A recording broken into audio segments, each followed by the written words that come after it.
नमस्कार दोस्तों, हम आज आप लोगों को बहुत मनोरंजन वाले गीत सुनाने जा रहे हैं, नाच वाले गीत सुनाने जा रहे हैं। नए ज़माने में थोड़ा पुराने ज़माने के गीत का आनंद ले लीजिए।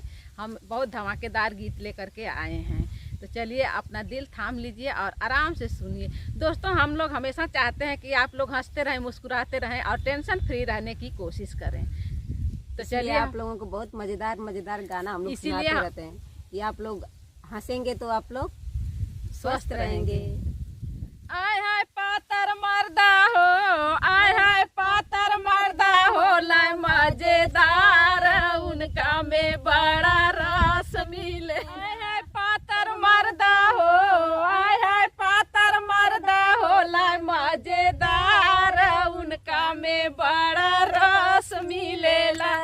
आय हाय पातर मर्दा हो, आय हाय पातर मर्दा हो, लाए मजेदार उनका में बड़ा रस मिलेला। अच्छा ई बात है, चला हमारो सुना तानी। सुनावा। आय हाय पातर तिरिया हो, आय हाय पातर तिरिया होली मजेदार उनका में बड़ा रस मिलेला। आय हाय पातर तिरिया हो, आय हाय पातर तिरिया होली मजेदार उनका में बड़ा रस मिलेला।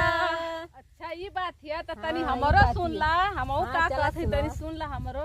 चाहे घर हो या सीमान, चाहे घर हो या सीमान, आय हाय बलबे का हो, आय हाय जब बेका हो जाला तैयार उनका में बड़ा रस मिलेला।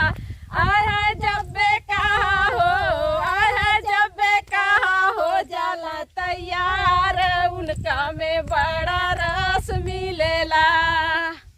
आय हाय पातर मर्दा हो, आय हाय पातर तिरिया होली मजेदार उनका में बड़ा रस मिलेला। आय हाय पातर तिरिया हो, आय हाय पातर तिरिया होली मजेदार उनका में बड़ा रस मिलेला। तो दोस्तों, ये गीत आप लोग कैसी लगी कमेंट करके हमें ज़रूर बताइएगा। फिर मिलेंगे अगले गीत में, तब तक के लिए बाय बाय।